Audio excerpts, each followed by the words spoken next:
Hello, Roscoe's Repairs here. Today we're going to be talking about sewer lines and roots in them. One thing that I've noticed about this place is they've already replaced the pipe. There's a clay tile that comes in these old houses that were built right after World War II. But this one, they've already cut out the floor and put in PVC pipe. You'll notice over here, I should have had the light on, but they've already replaced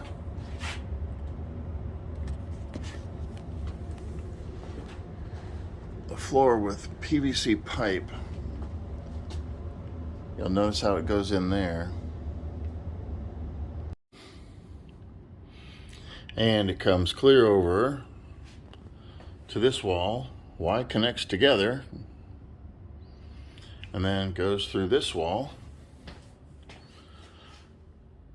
You can see where they cut out the concrete and replaced the tile, except for right here on the outside wall. They stopped right there. I don't know why, but I'm assuming that's where the roots were, and we had to get a long enough snake to cut the roots out. So I went to Lowe's and bought a flat snake. I'll show you a picture of that or talk about it in the next little clip. All right, for $37. First thing I tried was this sewer rod. That's what they're calling it. They're calling it a sewer rod. And you'll notice the tip on it. It's hard plastic. Looks like a plus sign. That was able to punch a hole in the roots so we get some water through it, but then that hole, I'm sure, clogged up with toilet paper because the toilet paper was behind the big root plug after we rented the auger from Home Depot. Didn't realize it, but they actually have the machines. I'm sure they're not as great, but they do have some pretty fierce looking auger bits. And they got this bigger one. But the one that we rented was a $3,000 machine.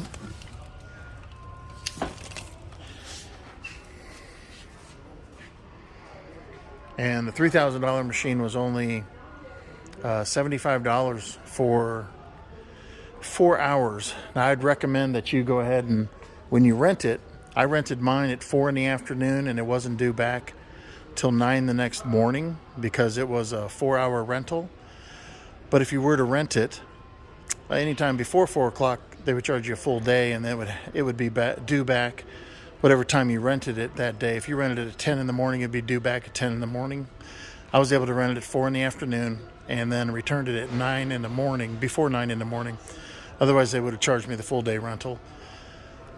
So that's the route that we went, and it worked great.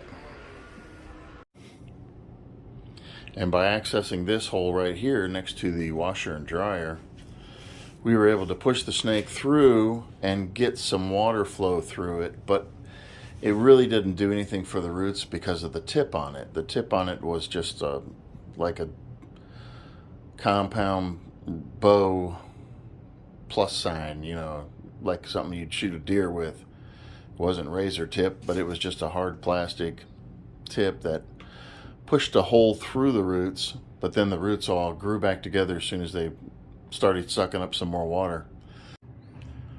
The second thing we tried was this power drill, self-feeding. I mean, it's pretty cool, but all we did was pull out a bunch of roots, and then we never got any water flow. We got a little bit of sludge moving, but the nice thing about this one is you could use this on small drains. But you squeeze this trigger, you hook the drill up to this back side here.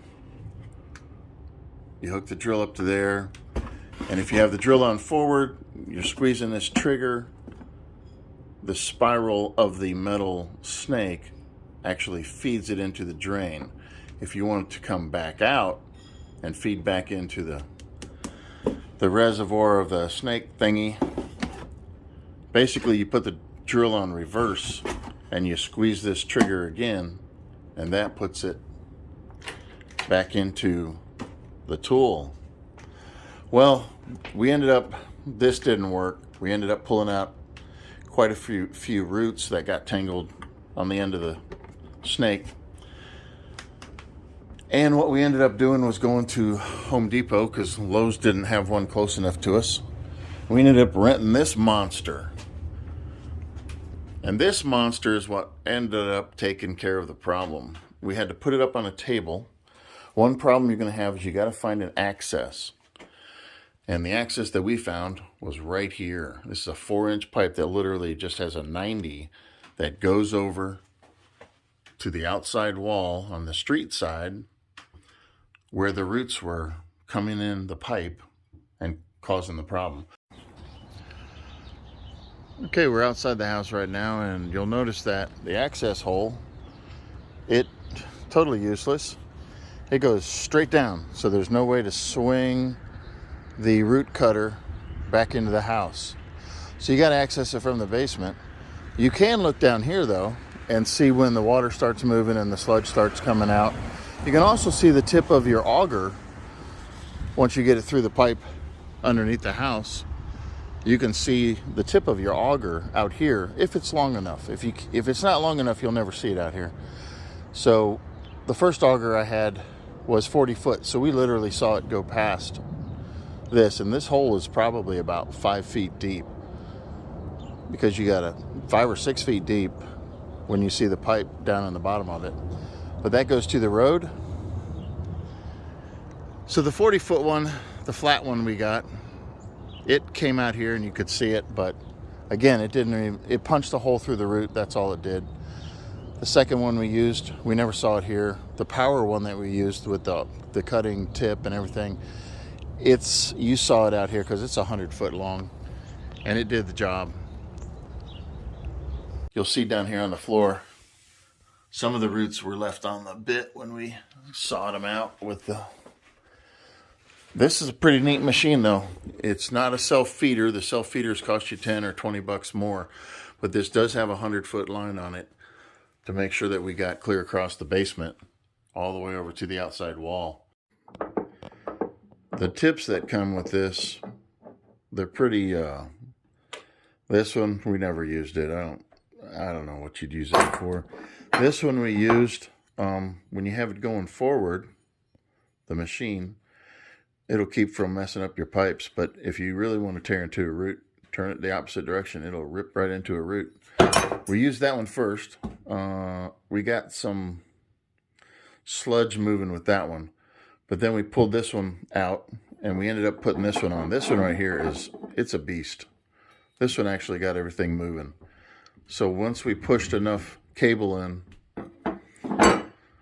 on the machine down the pipe, when this tool was over by that outside wall, it ended up doing the job and cutting the root out, and then the water flowed right out. My wife said it was very exciting to see the sludge and everything finally moving through after we'd been working on it with the other tools. This one took about half an hour to 45 minutes to actually get it moving out of the wall. I mean, out of the sewer line. So this little monster did the job. One thing about this is you plug it in, you got to have it on forward, and it's not an auto feeder. The auto feeder costs more. But then you got to step on this little ball here, and that tells it that there's somebody standing by. You know, it tells it that somebody's standing by in order to be operating the machine. It's kind of like those disconnects on a jet ski, I guess. But you plug this in, and you want to make sure that when you plug it in, the little green light's on. If the green light's not on, then that means you don't have a GFI breaker. I mean, it's not GFI'd. You'll notice that we got a 3-prong plug here. And it'll literally sense for a GFI. If you hit the button right here, it'll tell you. Because, you know, they don't want you shocking yourself to death. They got to cover themselves. They got to cover themselves from that. Sorry about that noise. And you can do it yourself. You can save yourselves a lot of money by doing it yourself. You have to get somebody to help you carry this down to the basement. This thing's pretty heavy. And it does fit in the back of a Prius. Took 2 people, but it's in the back of a Prius. You guys have a great day, and do it yourself. Save you a lot of money.